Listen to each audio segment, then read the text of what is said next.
Well, we made enough errors in the first half to lose the game, and that's on both sides of the ball. So, it wasn't a real clean performance all the way through. In the first half, we had 3 busted coverages, one for a 73-yard touchdown, one that set up another touchdown, and just that's not things we can get away with very often. We're very fortunate we won the game doing things like that. And offensively, there in the fourth quarter, we had a chance to put the thing away twice and didn't do it. In the first half, the opening drive, we take it down there, we fumble in the red zone. We can't do that here. We are very, very lucky to have won the game. And had we done those things better, the things we can control, I think it would have been a different story in terms of the way that game finished up. But the bottom line is we made enough plays. We did enough good things throughout the day, and we made enough plays as a team to win. And so I'm proud of our team for that. We certainly got a lot to learn from this game. Coach, just I asked Christian about the 5th touchdown, the sequence before when he gets sacked for a 6-yard loss, and then he runs 15 yards to get back, runs left to the 9, and then Jacoby Buchanan looks like he scores a touchdown, but there's a penalty. It's brought back, but then he runs 13 yards on the next play for the touchdown. Did you feel good that whatever happened, the team was able to get the touchdown in that sequence? Sure, just the resiliency of the offensive unit out there, and just overall the resiliency of our team today. I thought our guys really showed that character and that grit. So it's great to see us be able to finish that drive, because with that holding call got us certainly in a bad pickle right there. Thank you, Coach. Thanks. Ken McMillan. Jeff, I'm sure you had the range of emotions today. I know you were pretty upset going into halftime because of the mistakes that you had mentioned on radio. But how do you think the team responded in the second half? Well, I think that's what they did. They responded. They didn't react. There were things that didn't go our way. Some things we screwed up, and they responded, and they came back and made the plays that we needed to. And we certainly allowed them to make it a lot closer than it needed to be, and that was a little agonizing. But sometimes it's that way. Sometimes you get into a competition and you're fighting for your life, and you got to go all the way to the end, and that's what our guys did. They managed to do it. I know you would like to keep a team scoreless, but you're facing a passer who was tops in the nation last year.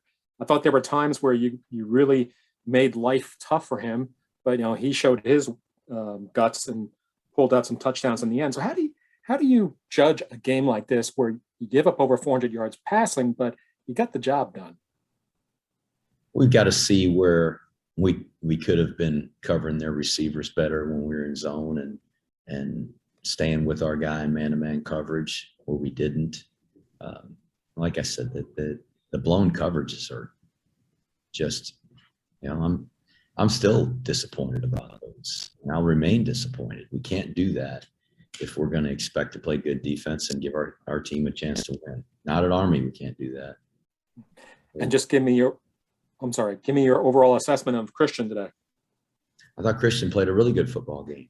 I think the one, the sack we gave up there in the fourth quarter on that drive that Ken Kreitzer was asking about, we had talked to him about that before the drive. Don't take a sack. If we throw the ball, don't take a sack. And we got to throw the thing on time. And he had to hold it, and that's the one thing all day that I would say that I'd like to have him take back.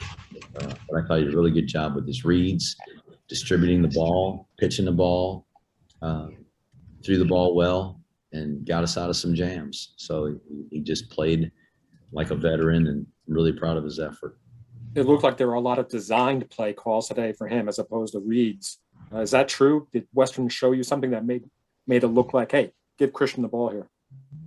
Oh, we've run a lot of quarterback run plays, design quarterback run plays, probably since I've been here, but really starting with Ahmad Bradshaw.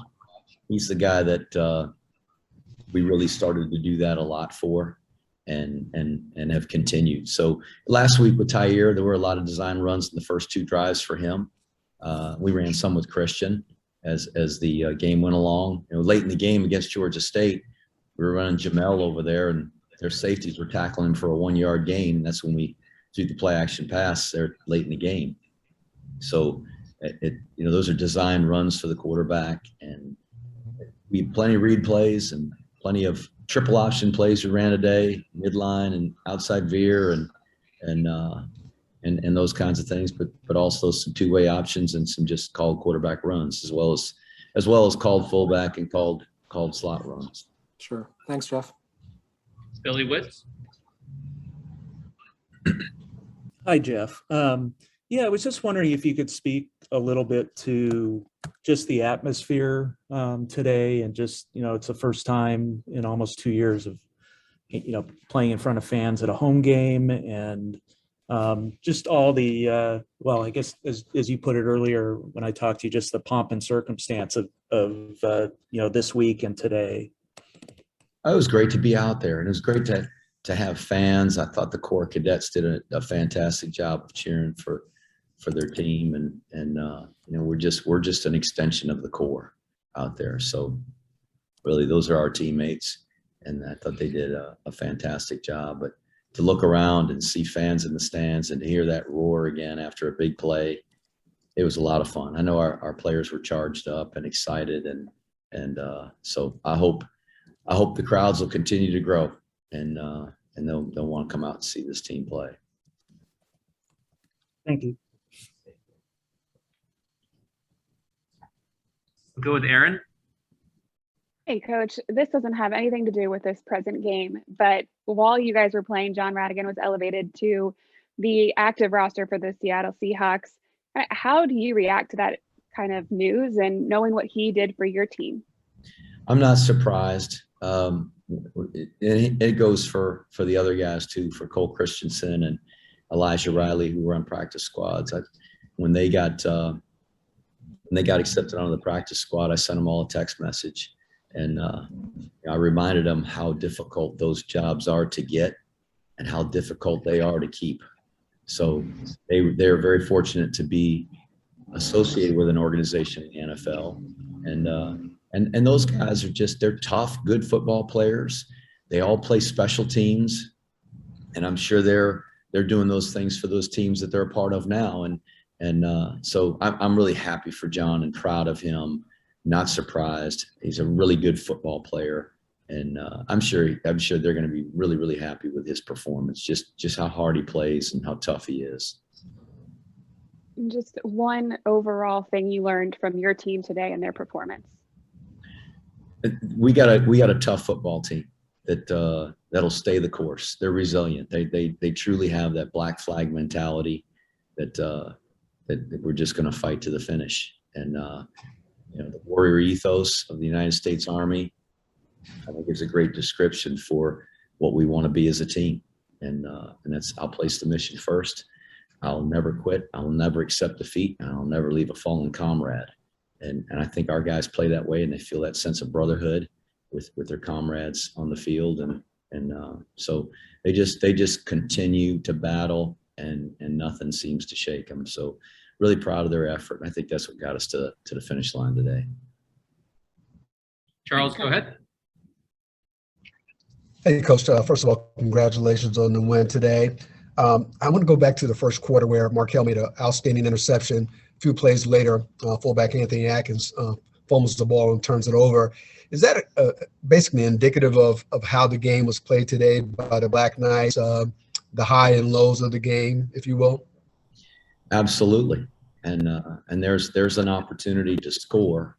And I believe it was 21-7 at halftime. It could have been 28-7 at halftime. That would have been a much more comfortable lead. And that's kind of the way it went. We would stop them, and we'd get them into third down, and we busted a coverage, and they went 73 yards.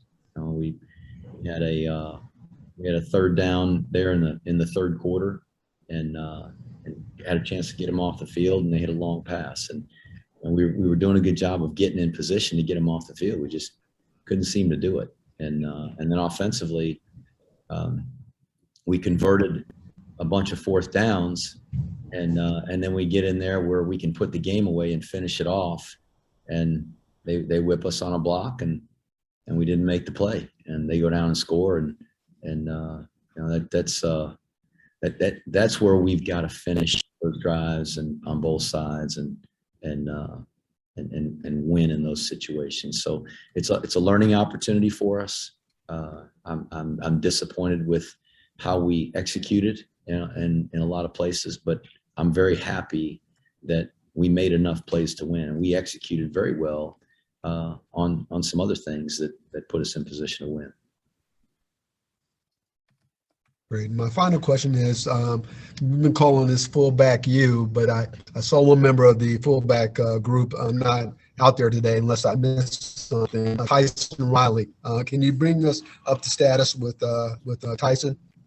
We had hoped that he might get healthy over the course of the week to be able to play today, and he just wasn't quite there. He's a lot closer to playing than he is from not. So I think he's on the mend, and hopefully having a rest yesterday and today. We were going to practice him yesterday, and just our trainers evaluated him and he couldn't go. So to rest yesterday and today and Sunday and Monday, we'll get our day off. I think that, the extra 4 days of rest, hopefully Tuesday he's going to be able to come back out and really figure out if he can play next week. And I hope he will be able to. Great. Thanks again, and congratulations again. Thank you, Charles. We'll do a few more for Coach. Jeff, I counted at least 7 players who kind of went down today for Army. Eckert and Bishop obviously looked a little more serious, but Booby Law, Cockrell, Carter, Walters, McDuffie all went down at aspects. So where do you stand health-wise, you think? That was definitely a tough game. It was a physical game. I went through the training room afterwards, and the doctors hadn't had a chance to see those guys yet. They'll take a shower and then go through the training room. So when we get off the call here, I'll go down and check with the trainers and just see how we're doing. But I saw a couple of them hobbling around the locker room, so they were hurt legit, and that happens. It's part of football. Mm-hmm. And I thought Knapp filled in quite well for Bishop when he went out. He did a good job. He's a tough kid. He's a great leader, and I thought he did a tremendous job. Thanks, Jeff. Hey, Coach, I just wanted to ask you about the play of your slot backs. I think TV last week thought that you should be getting the ball out to the perimeter more, but Tyrell Robinson, 81 yards, 7 carries, and also Brahim Murphy got the touchdown pass, 40 yards. Just tell us a little bit about how you were able to get the ball out to your slot backs today. Oh, we had some pitch plays, and some of them were 2-way options, some of them were 3-way options. As I said, we're running the midline, running the outside veer, running the zone option plays. Some were called plays for the quarterback, some were pitch plays, and so we were able to get the ball pitched out there a couple of times, and we got the edge knocked down, and they made some good plays. Those guys are fast enough to get it rolling pretty good if we can get it out there to them. So it's not always as easy as just saying, hey, we're going to run an outside play. They got people right up on the line of scrimmage, and getting the ball disengaged from the fullback and getting it out there to a guy that's coming on an angle that you're not sure if he's taking you as the quarterback or taking the pitch. Sometimes you just don't want to take the risk of running a pitch play. So that's part of it. But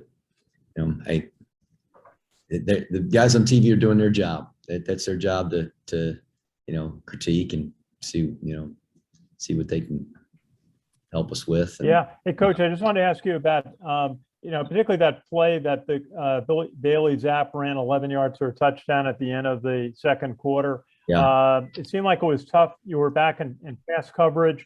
It was hard to put pressure on him. He found the route to the outside, to the right to score. It seemed like you were emphasizing pass coverage day over the rush. Oh, I wouldn't say that. I mean, we had a twist on, and the guy that was twisting to the outside didn't get out there. He didn't get out there to contain, and we needed to have a contain player. So I don't know why he couldn't get out there. Maybe he just got hung up on a block, or got his jersey grabbed a little bit. That happens sometimes, part of football, and he didn't get out there. But that wasn't the only time we didn't contain the quarterback, and that was disappointing to me. And I know our defensive coaches kept talking to our players about it, about getting leverage on the quarterback and not letting him escape. So that's something we're going to have to fix. And that wasn't the only play. There were a number of plays where we didn't do that. One was a busted assignment where we were supposed to be bringing edge pressure from a different player, and he dropped into coverage and should have been on the rush. So that again, that's completely on us, and that's a mental error that we've got to control and not allow them to make a play because we didn't do what we were supposed to do. So again, that's my job. It's my job as a coach, and to get our coaches to get these guys to play fundamentally sound, and we're going to work toward that next week. The last one for Coach. What's going Thanks, on? Coach. Jeff, I just wanted to go back to the onside kicks. Marquell had said that that's something that you practice in great detail every Friday, and I'm just wondering, as a coach, do you, when you have moments like that, and you had a couple of them, do you just rely on kind of, hey, we put in the preparation, or is there anxiety over just sort of the randomness of how a ball might bounce? I mean, you don't know how that ball's going to bounce, so you're hoping that your guys are in position. Number one, they're not outflanked or out leveraged by other players, and that when the ball does come to them, they use good fundamentals to recover the kick. We don't just practice it on Fridays. I mean, we practice lining up on Fridays to make sure we align correctly in those situations. But we do individual work where we actually kick onside kicks at those players that are on that team, and that's something that I think paid off more than anything. Was there's one thing to line up to, it's another thing to recover a kick that's bouncing or a ball that's bouncing around on the ground. That's not easy to do, and all three of those guys, or all three of those times, Marquell twice and Simon Dellinger on the last one, were all very big plays.